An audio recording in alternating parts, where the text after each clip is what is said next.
Alanah. I'm from Brisbane locally, but I actually work for IGN in There you go. Brisbane's the best, thank you.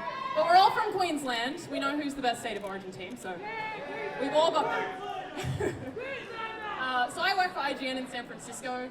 I've been in the games industry for, I think, 4 years in total now. Working in San Francisco for the past 8 months. So I've seen a couple of different sides of the industry, and obviously this is my 3rd year at Haven. I love it here. So I thought that today I'd come and talk to you guys about what it's like working in the industry, how I got to IGN, and answer some of your questions about how you guys might be able to do that as well. So we have Oz, the person behind this entire event up the back there. Everyone clap for Oz. She's done an amazing job. Also, just quietly, the biggest World of Warcraft nerd that I know. So if anyone has any questions, just raise your hand and I will answer as many as I possibly can. Yeah, so raise your hands if you've got a question. There we go. What is your name, sir? Just Finn. Captain. Do you have any plans to do any more overseas trips and look at the gaming industry in other countries? Are you asking if I want to work somewhere else? No. I'm asking if you're going to look at the gaming industry in other countries, like Japan. They've got this huge TGS? arcade. Sorry? TGS. That's the big show in Japan. I hope I can go there this year. That would be amazing. So the international games industry is different in every country, obviously.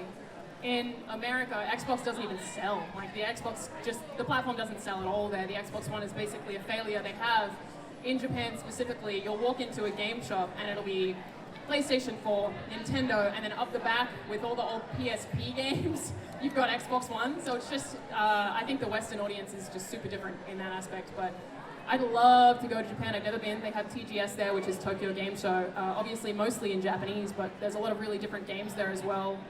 They're still supporting the Vita.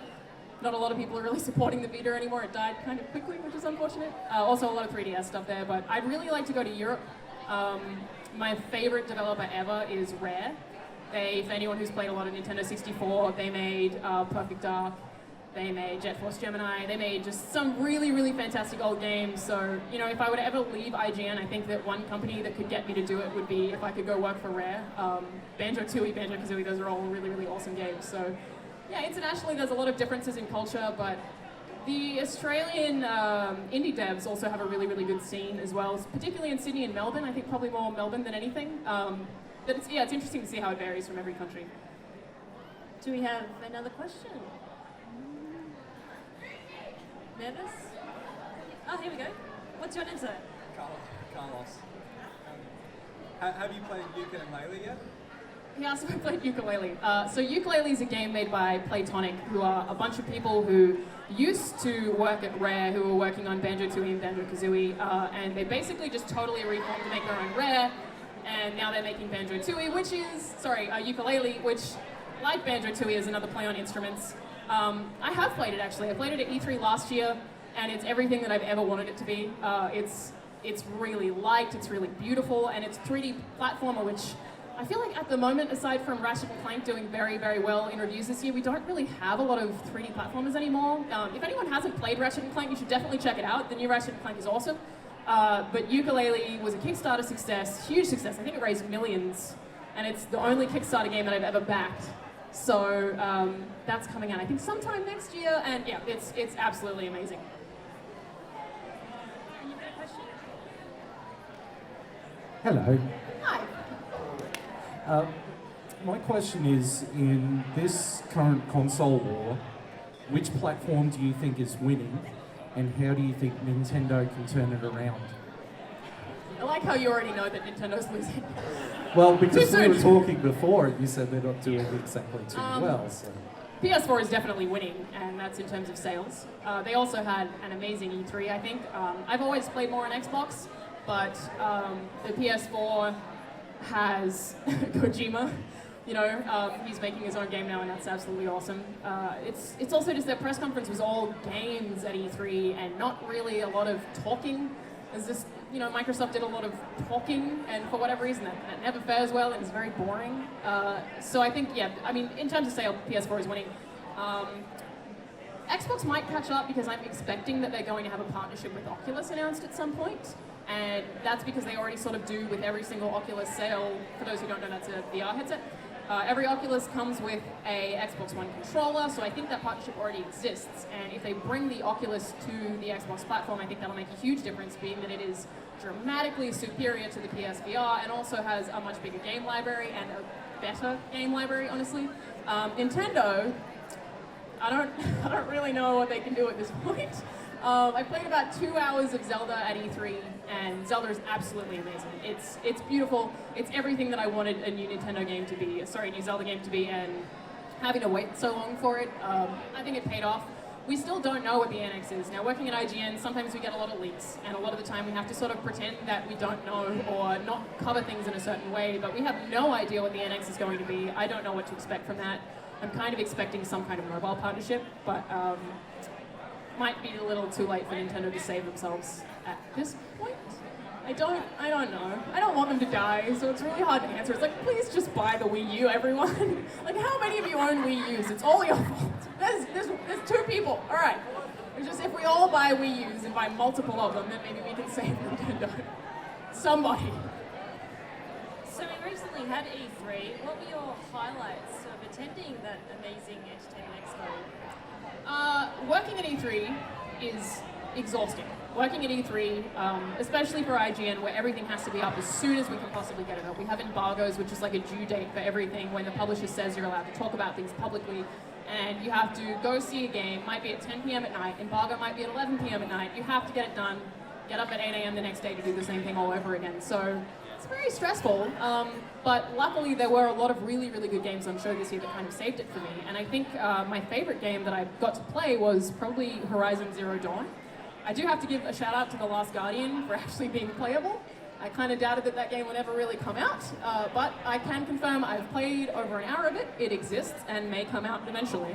But Horizon Zero Dawn is kind of like, it's a PlayStation exclusive, kind of like Far Cry, but has a really in-depth lore with all of these dinosaur robots, I guess, that all have different abilities. They all carry different things, so you have to take them down with different arrow types and different bows. And I think it's just going to be a really rich open world and a lot to explore, but also a really interesting story. I kind of got Lost vibes from it. I know the Lost show wasn't great in the end, but it has an allure in that you don't really know what's happening. So that was definitely my highlight from that. But I mean, if anyone here ever has the opportunity to go to E3, I highly recommend that you do. It's obviously not easy to get there, but if you can get there, it's just, you can get fatigued from last year's. There wasn't a whole lot of huge game releases coming out, but being at E3 is just so exciting, and seeing everyone else be that excited and going to the press conferences in person and just being there and for the atmosphere is really, really exciting. So if anyone ever gets the chance to go, please go. It's expensive, but I assure you it's worth it. Do we have another question? Here we go. What was your name? Gemma. Hello. Hi.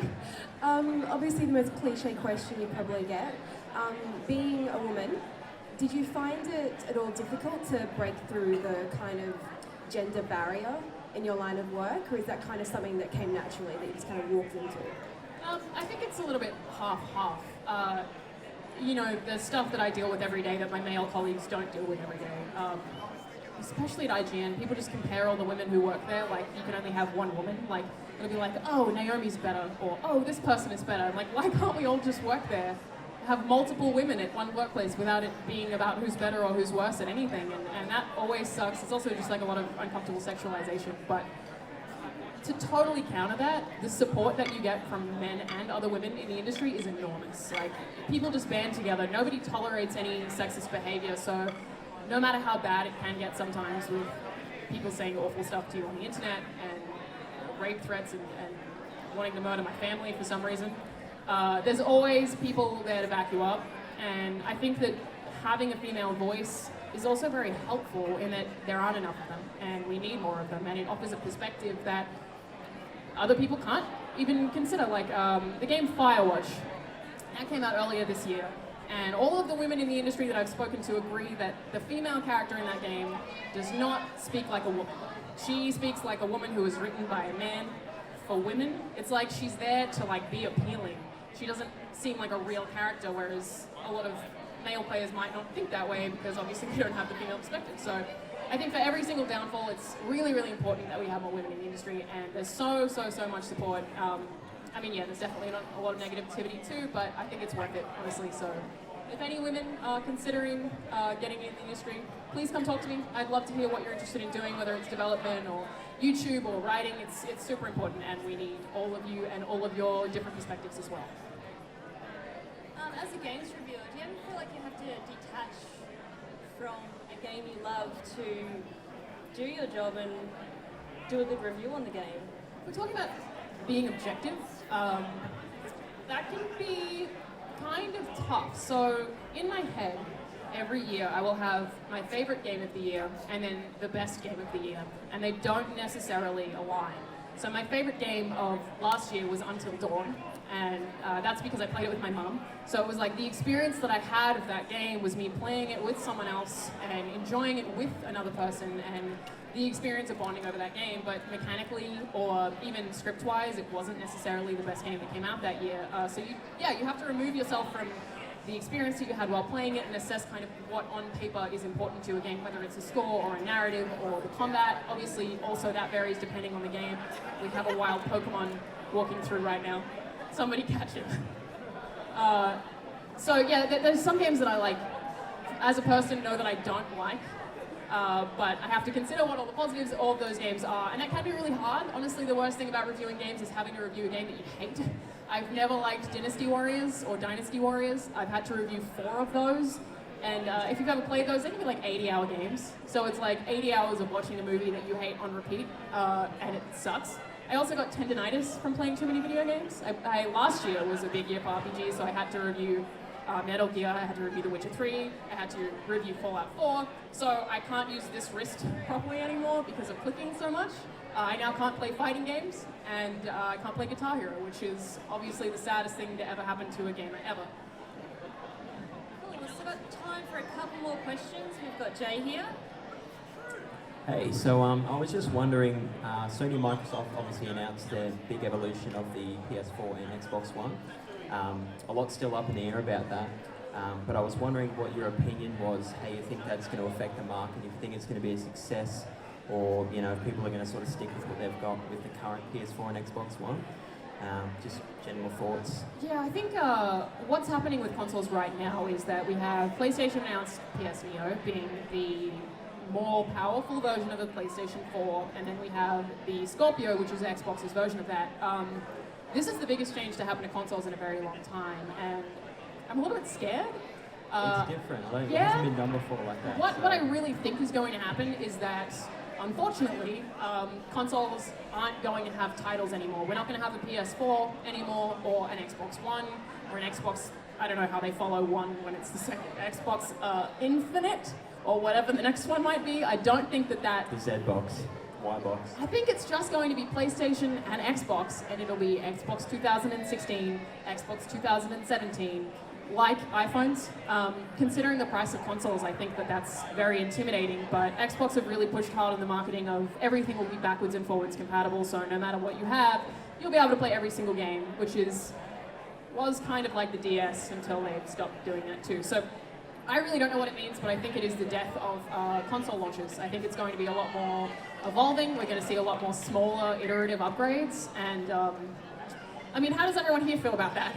I feel like can you give me a thumbs up or a thumbs down? How do we feel about iterative consoles coming out every year? I feel like I'm mostly getting thumbs downs here, right? So, I mean, they've got to find a way to market that. There's one thumbs up. Well, get out. Well, all right, you must be rich. He works in the mines, clearly.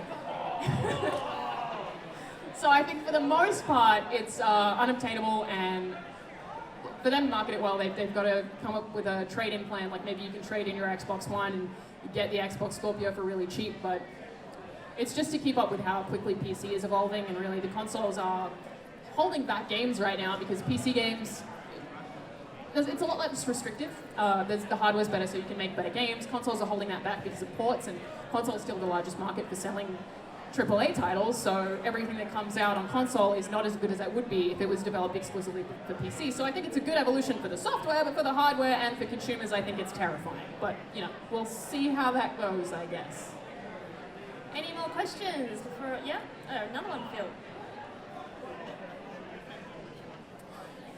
I was just wondering, being a reviewer for IGN, do you have video game companies try to sort of bribe you into making reviews better for... No. So I've worked for the BBC, I've worked for IGN, I've worked for a handful of even local Australian magazines. I worked for Hyper Magazine, I wrote some stuff for them. Never in anything I've ever done has any company ever offered me money or a bribe for any game review ever. I think that maybe happened in the 90s. Then people have just kind of held on to it since then and thought that it happens, but complete crap. The way that a lot of sales deals at IGN work are sometimes we'll have ads on our site for a certain game. I won't know that that even happens. It's our ad sales team who work on that kind of stuff. So they make the deals with the company to advertise the thing. No one who reviews a game will ever know that that is in process at all, and they try very hard to keep that from us so that we never find out. So that the two things are very separate. It's also, we have some sponsored content. The Daily Fix is a sponsored show, which means someone can pay money and have their ad play on that show, or someone will say, brought to you by whoever this is. I can never host the Daily Fix, which is, for those who don't know, it's just a daily show that we have. I can never host that because I review games. So the only people who are allowed to host that are hosts who are people who can do sponsored content. Nobody who reviews a game or talks about games in an editorial way is ever allowed to be on any sponsored content. They work very, very hard to make sure that our reviews are authentic. And that's, it's a common question, right? People are like, oh, I disagree with you, therefore you were paid off. It's probably just that you disagree. It's never money, because the thing is, if someone were to offer me money for reviewing a game, our site would get so much traffic from the article where I would screenshot that and post it, that it's not worth the money that they would offer for the review anyway. Like, it would just completely ruin their reputation. We would screenshot it and post it everywhere. It'd get on Reddit, it'd get on NeoGAF, and would completely destroy that game, I think. No consumer would have faith that that game would be good anymore. So, yeah, maybe it happened at some point, but it definitely doesn't happen from anywhere that I've ever worked anymore. Well, if there's no more questions, let's give a round of applause for Alanah. She'll be at the back if you have any questions you did want to ask on the microphone. And thank you, Alanah. Thank you.